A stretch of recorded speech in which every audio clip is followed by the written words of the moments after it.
Hello hi कैसे क्या है। This is Roshan Vichare and welcome back to my channel. दोस्तों कल बर्थडे पार्टी की थी तो रात में काफ़ी लेट हुआ तो सुबह भी मैं थोड़ा लेट हुआ। लेट मतलब मैं कुछ 8:30 को उठा, जो नॉर्मली मैं उससे थोड़ा पहले उठता हूँ। तो अब फटाफट रेडी होता हूँ, जिम जाता हूँ क्योंकि परसों से मेरा शूट शुरू होने वाला है और उसके पहले मुझे कुछ उसकी तैयारी करनी है, स्क्रिप्ट रीड करनी है और शूट से रिलेटेड जो भी पैकिंग करनी होती है वो सब मैं आज के दिन में करूँगा। तो आज बहुत काम है, मतलब काम काफ़ी छोटे-छोटे हैं, वो वैसे तो दिखेंगे नहीं कि अरे मैंने ये किया, वो किया, बट भाई ये टाइम कंज्यूमिंग काम है क्योंकि मुझे बहुत प्रिपरेशन करनी है। मैंने मेरा प्री वर्कआउट मील खा लिया है, अब मैं फटाफट जिम जाऊँगा। आज कुछ भी करके ना मुझे जिम 1 घंटे के अंदर ख़त्म करनी है। मतलब मैं जिम में बिल्कुल भी टाइम पास नहीं करूँगा। मतलब मेरे जिम के ट्रेनर हो जाए, वहाँ के दोस्त हो जाए, किसी से कुछ बात नहीं होगी। जिम करूँगा, फटाफट घर आऊँगा क्योंकि मुझे सबसे पहले स्टेशन जाना है क्योंकि कल मैंने कुछ कपड़े अल्टरेशन को दिए थे, वो मुझे लेने हैं क्योंकि वो मुझे लगने वाले हैं। इतना ही नहीं, मैं एक्टिंग से रिलेटेड एक बुक पढ़ रहा हूँ। वो बुक भी बहुत दिन हो गए, कंप्लीट नहीं हो रहा है। वो बुक मैं आज पढ़ूँगा, उससे कुछ नोट्स मुझे निकालने हैं, वो मैं मेरे डायरी में लिख के लूँगा। तो ये सब होने वाला है, तो चलो मैं फटाफट जिम जाता हूँ।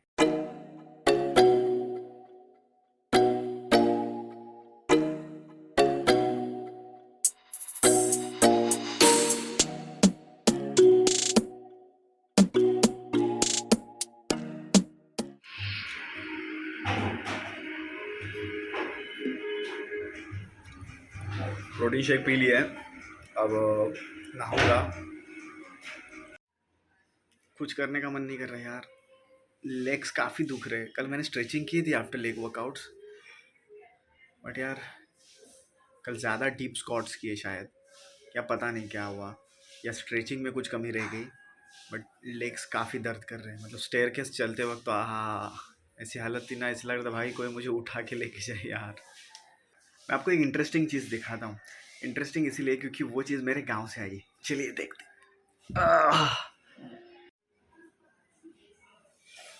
मैंगोस। कल जब ये मैंगोस आए, पूरी ये टोकरी मैंगो से भरी हुई थी।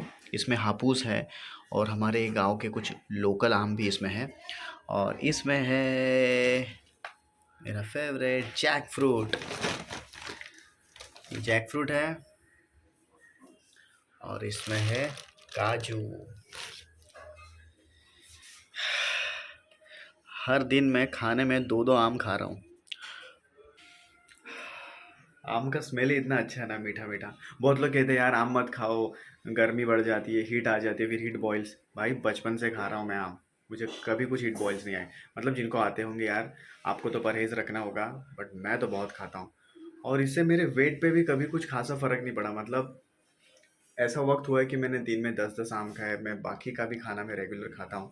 बट शायद मेरा मेटाबॉलिज्म अच्छा है, शायद मैं यही खाने के लिए बना हूँ, आई डोंट नो।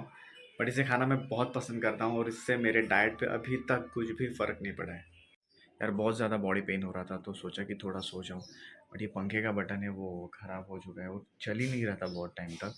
तो उसको कैसे कैसे करके मैंने ऑन किया और थोड़ा टाइम चला, बट अभी वापस फ़ैन बंद हो चुका है। वैसे एसी तो है यहाँ पे, बट फिर मैंने फिर सोचा कि कौन उठे एसी लगाए, तो एसी को वैसे ही छोड़ दिया था मैंने फ़ैन की कोशिश में। ना तो मेरी नींद पूरी हुई, तो ऐसा लगा कि यार थोड़ा उठ जाता, एसी ऑन करता। और देखो फ़ैन चालू हो गया। शायद वो बटन अटक रहा है, आई डोंट नो क्या हो रहा है, बट ये रिस्की है क्योंकि भाई पता नहीं यार क्या हो सकता है, शॉर्ट सर्किट भी हो सकता है। तो मैंने इलेक्ट्रिशियन को बुलाया है, वो आ रहे हैं, वो फटाफट ठीक कर देंगे। सुकून मिल रहा है।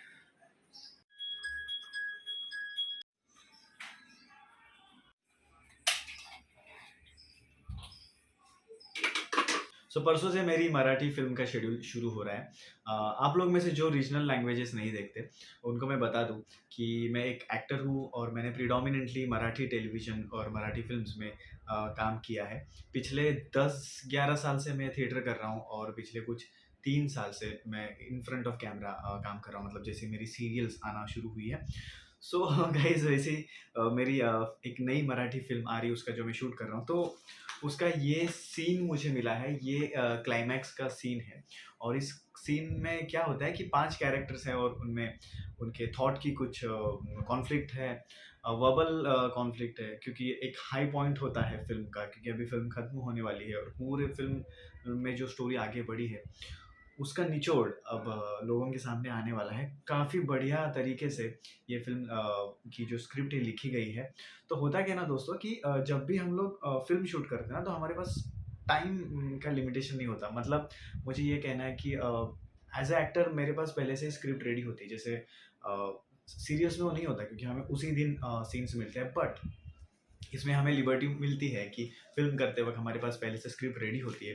तो ये हम लोग क्या करते हैं कि एक हमारा जो सीन कैसे होगा वो एक मैं कंसीव कर लेता हूँ, क्योंकि डायरेक्टर सर से हमने पहले से ही बात करके रखी होती है। तो वो कुछ बातें क्रिएटिव डायरेक्टर से जो हमें इनपुट मिलता है, वो सब चीज़ें ध्यान में रखते हुए हम लोग अभी ये सीन कैसे परफ़ॉर्म करने वाले हैं, तो उसका प्रिपरेशन करते रहते हैं। मैं मेरा पूरा दिन आपके साथ शेयर करने लगा हूँ पिछले 1 हफ़्ते से, तो मैंने सोचा कि मैं मेरी स्क्रिप्ट में मेरा सीन कैसे प्रिपेयर करता हूँ, वो आज आपके साथ शेयर करूँ। देखो यार, मैं तो मतलब जस्ट कंपैरेटिवली मैं नया हूँ, और जो मैंने कुछ सीखा है ना, वो मेरे पिछले कुछ जो मैं काम कर रहा हूँ, उस सालों के तजुर्बे से सीखा है। जो बड़े-बड़े सीनियर एक्टर्स हैं, उनको ऑब्ज़र्व करके मैंने सीखा है। जो अच्छे-अच्छे बड़े डायरेक्टर्स हैं, जिनके साथ मैंने काम किया है, उनके इनपुट्स हो गए।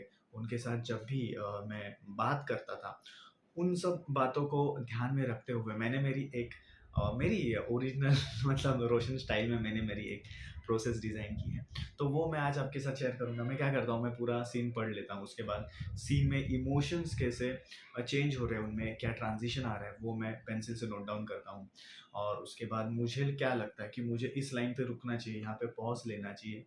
ये काफ़ी टेक्निकल चीज़ होती है वैसे देखा जाए तो, पर वो मैं करके लेता हूँ, क्योंकि एंड ऑफ द डे जब हम लोग डिलीवर करते हैं, मेरे दिमाग में उस सीन के बारे में उस सीन का क्या कहना है, वो कैरेक्टर क्या बात कन्वे करना चाहता है, वो उसी अंदाज से आना चाहिए जिस हिसाब से उस कैरेक्टर का ग्राफ है। तो वो ग्राफ के लिए हम लोग एक बैकएंड में हम लोग काम करते रहते हैं कि अच्छा, स्टार्टिंग में ये इमोशन था, उसके बाद ये कैरेक्टर खुश हुआ, खुश हुआ, खुश हुआ। अच्छा, अभी उस कोई इमोशनल क्या कहते हैं, कुछ इमोशनल टर्मॉइल उसके साथ हो रहा है, और अभी ये वापस काफ़ी लो फ़ील हो रहा है उसे, और फिर अचानक से कुछ हीरोइज़्म उसमें आ जाता है। तो एक मैं कह रहा था कि ऐसा कुछ भी ट्रांज़िशन हो सकता है।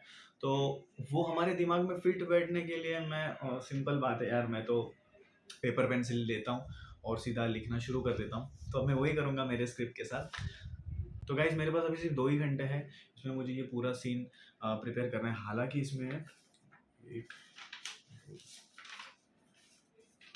अच्छा, इसमें 4 अच्छा ये 5 पेजेज़ है। अच्छा, इसमें 3 3 सीन्स हैं, उनके कट इंटरकट्स ऐसे हैं, तो ये प्रॉपर 3 सीन्स हैं। काफ़ी टॉकी सीन है, क्योंकि 5 कैरेक्टर एक-दूसरे के साथ बात कर रहे हैं इसमें। तो अब मैं ये प्रिपेयर करूँगा, जैसे मैं कह रहा था कि अभी टाइम कम है, फटाफट ये कंप्लीट करता हूँ। उसके बाद मैंने आज रीडिंग नहीं किया, मुझे रीड भी करना है, क्योंकि सुबह ही मैं कह रहा था कि आज मैं एक बुक रीड कर रहा हूँ, बहुत दिनों से वो पेंडिंग है, तो वो करूँगा। मेरे पास सिर्फ 2 ही घंटे हैं, मुझे स्टेशन जाना है भाई, काम बहुत है, और शाम के बजे हैं 6:55, मतलब ऑलमोस्ट 7 ओ क्लॉक। सो 2 घंटे भी नहीं, मेरे पास सिर्फ डेढ़ घंटा है, क्योंकि 8:30 तक मुझे रैप अप करना है। तो गाइज़, बिना वक़्त गवाए मैं शुरू कर देता हूँ।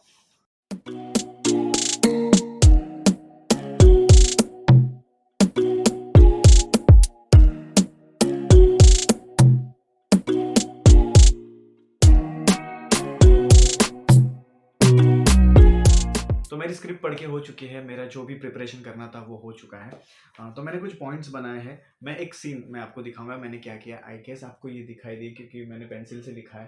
तो यहाँ पे मैंने लिखा है सीन नंबर 87, और जो कैरेक्टर मैं प्ले कर रहा हूँ, वो किरदार काफ़ी थका हुआ होता है, क्योंकि उसने 8-10 घंटे कार चलाई है, और उसके बाद वो भागते-दौड़ते हुए हीरोइन से मिलने आता है। तो काफ़ी थका हुआ है बेसिकली, और उसका जो फर्स्ट सीन का जो मतलब जो सीन मैं कर रहा हूँ, उसका जो फर्स्ट पार्ट है, उसमें ऐसा है कि वो थका हुआ होता है और वो बात करता होता है, तो वो एक ट्रांजिशन है, इसीलिए मैंने वो लिखा हुआ है कि थका हुआ है, ही इज पैंटिंग।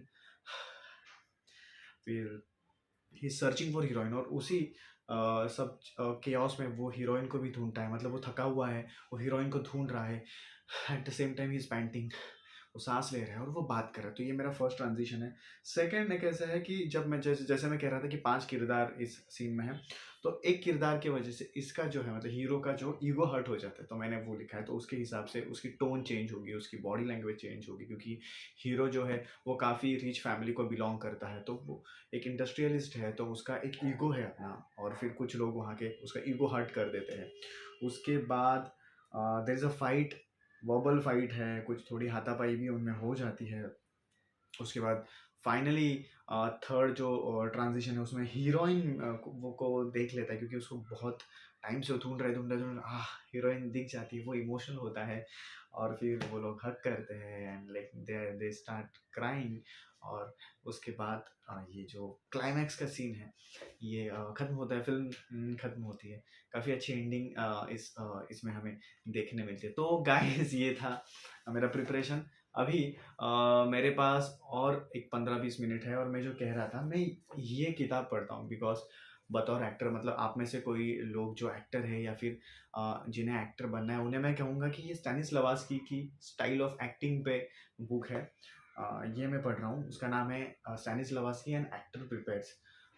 मोस्टली सब बड़े-बड़े एक्टर्स इसी को फ़ॉलो करते हैं, या फिर जो भी एक्टर्स हैं मेरे हिसाब से हमारी जो ट्रेनिंग होती है, जो हमारे जो हमें स्किल डेवलप करने हैं, उसके लिए ये किताब आपको पढ़नी काफ़ी ज़रूरी है। ये किताब मैं भी दूसरी बार पढ़ रहा हूँ, क्योंकि ये ओरिजिनल किताब रशियन लैंग्वेज में लिखी गई थी, और उसका फिर ये इंग्लिश ट्रांसलेशन है क्योंकि रशियन तो आती नहीं यार, तो उसका इंग्लिश ट्रांसलेशन ये है।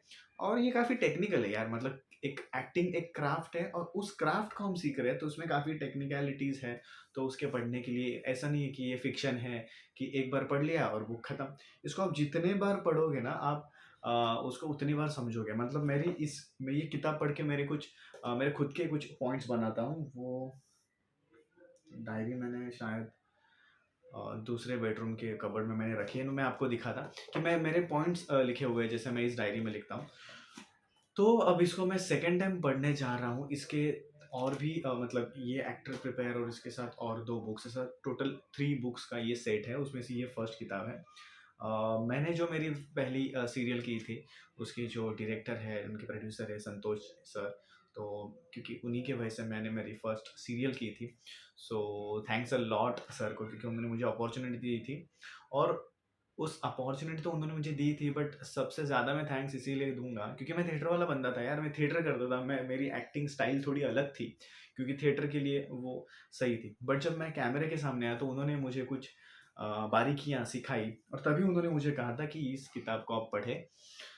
तो thanks to Santosh Ayachit sir, he is a renowned producer and director in Marathi industry. So अब मेरे पास 10-15 मिनट है, मैं इस किताब को पढ़ूँगा। मेरे हिसाब से 5-6 पन्ने तो मेरे पढ़ के हो जाएँगे, और उसके बाद मैं जाता हूँ स्टेशन। सो स्टेशन जाके मैंने मेरे कल के अल्ट्रेशन के कपड़े ले लिए हैं, अभी जस्ट चेक करता हूँ। थोड़ी गले में किच-किच हो रही है पता नहीं क्या। पर ठीक है, सबसे पहले अभी चेक करता हूँ, ये मतलब ट्राई करता हूँ कपड़े, और उसके बाद यार जल्दी सोना है। क्योंकि मतलब जल्दी सोना नहीं है, जल्दी एडिट करना है। बहुत क्लमज़ी हो रहा हूँ मैं आज। तो ये है पैंट, पहले थोड़ी बैगी थी, मैंने उसे थोड़ी स्लिम फिट करा के ले लिया, मतलब स्ट्रेट फिट है, ज़्यादा नैरो नहीं है, क्योंकि अभी अच्छी लग रही है। जब मैंने ली थी मुझे कलर बहुत पसंद आया था, मतलब ये ब्लैक ही है, बट इस ब्लैक की थोड़ी अलग शेड है, चारकोल ब्लैक है ये, और मुझे चाहिए था, तो इसलिए थोड़ी बैगी थी, फिर भी ले ली, और आज मैंने इसको अच्छे से नैरो करा दिया। तो दोस्तों आज का ये वीडियो मैं यही ख़त्म करता हूँ। आप सभी को गुड नाइट। पर जाते-जाते एक चीज़ आपसे शेयर करना चाहता हूँ कि हमेशा एक सपना साथ लेकर सोना, और हमेशा एक उद्देश्य लेकर जागना। ये कोट मैंने आज ही पढ़ा था, सोचा आपके साथ शेयर कर दूँ। अगर आपको मेरा ये वीडियो पसंद आया हो तो मेरे वीडियो को लाइक करें, शेयर करें, और आप मेरे चैनल पे नए हो तो मेरे चैनल को सब्सक्राइब ज़रूर करें। दिस इज़ रोशन बिचारे, साइनिंग ऑफ।